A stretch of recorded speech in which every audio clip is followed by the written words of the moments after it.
안녕하십니까. 오늘은 그 18번째 강의로 지난 시간에 말씀 올렸다시피 그러면 한국적 오이디푸스 콤플렉스는 어떻게 이해돼야 할 건가, 그 재미있는 이야기를 한번 하겠습니다.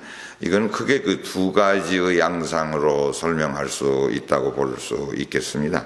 이제 하나는 전통적인 양상이고 하나는 현대적인 양상입니다.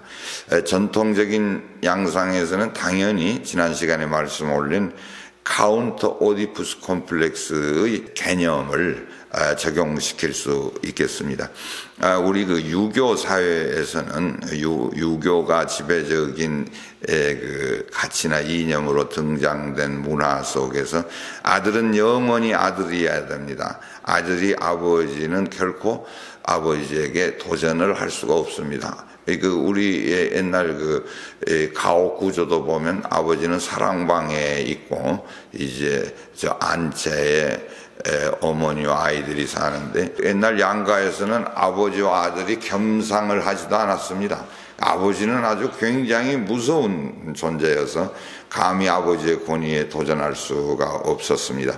그러니까 그 오이디푸스 콤플렉스 과정 속에서 아버지에게 뭔가 초자의 개념을 인식할 수 있다라고 하면은 전통사회의 한국의 어린이들에게는 그 초자의 기능이 굉장히 강조됐다. 현실의 원리, 현실의 도덕률, 이런 것들을 아버지로부터 받아서 굉장히 자기를 절제하고, 또 유학의 마지막 퀘스천이 그 인간을 수양하는 데 있기 때문에 그 굉장히 감성의 억제를 강조한 까닭에 초자는 굉장히 많이 발전이 될 수 있었다. 반면에 어머니와 아들의 관계는 매우 물론 좋았습니다. 우리 옛날 가요에도 보면 어머님의 손을 놓고 떠나올 때에 부엉새도 울었어, 나도 울었어, 그런 그 유행가도 있습니다만, 우리나라 사람들 나이 먹은 분들에게는 어머니 그러면 다 쓰러지죠. 어머니, 잊지 못할 어머니. 어머니와 그 관계는 굉장히 나쁘게 말하면 애착 관계, 리그레시브한 방향으로까지 많이 발전이 됐습니다. 그렇다고 보면은 자아 이상도 굉장히 많이 발전됐으리라고 예측할 수 있고, 충분히 말하자면 어머니와의 퇴행적 인간관계를 느낄 수도 있습니다만은, 제 생각으로는 그때 일반적으로는 아버지의 권위가 그거 못지않게 강했기 때문에 전통사회에서 우리나라 어린이들의 자아이상이 조금 확대되기는 어려운 거 아니었는가. 물론 교육 이론에는 엄부자모라는 말이 있습니다. 엄격한 아버지, 자애로운 어머니. 그게 잘 밸런스를 맞춘다라고 할 것 같으면은 사스기에로 스미젤이 말한 것처럼 자아이상과 초자아가 적절한 조화를 이룬 이볼루셔너리 루트를 걸어갈 수가 있었겠죠. 그런 점에서 그 엄부자모는 정신분석학적으로 매우 의미 있는 교육 방법이라고 할 수 있습니다. 그러나 대개의 경우는 아버지의 권위에 짓눌려서 자기의 자아이상을 제대로 발현할 수 없었던 것이 우리의 전통사회 아니었는가. 따라서 그 서양에 비해서 아들이 아버지를 이기는 문명에 비해서 동양사회는 아버지가 항상 아들을 이겼기 때문에 그 사회가 좀 정체적이었다.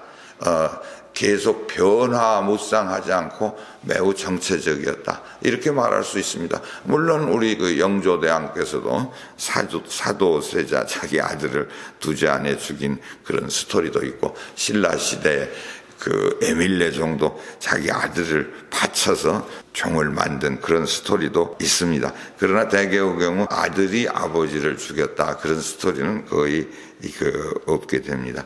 그런데 이제 현대적 양상은 어떻게 됐느냐?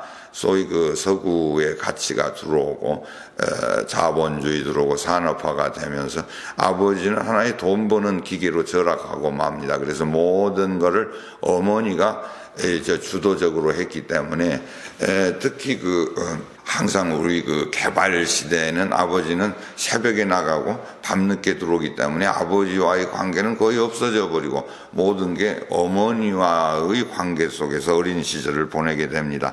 그러니까 자아 이상은 굉장히 많이 발달될 수 있었는데 그것을 억제할 수 있는 아버지의 권위가 제대로 작동되지 않았던 것이죠.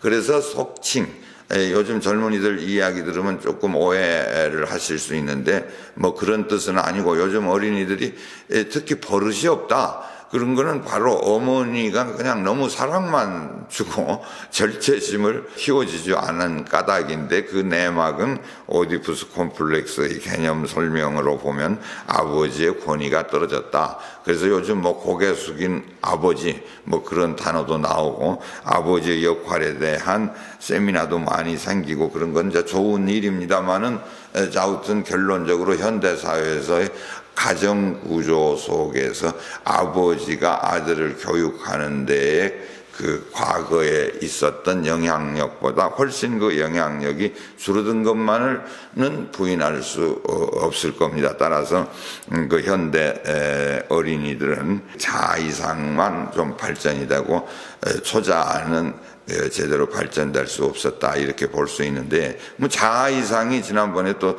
두 가지 길이 있어서 비록 초자아를 완전히 집어삼키더라도 창조적 방향으로 그게 발전될 수 있습니다. 그러나 대개의 경우는 그렇게 되기가 어렵기 때문에 요즘 젊은이들이 현실적 원리를 잘 지키지 않고 방탕한다거나 그런 경우는 분명히 그 자아 이상이 퇴행적 방향으로만 전개된 결과가 아닌가, 이렇게 조금 과대하지만은 정신분석적 입장에서는 설명할 수 있지 않을까, 이제 이런 생각입니다.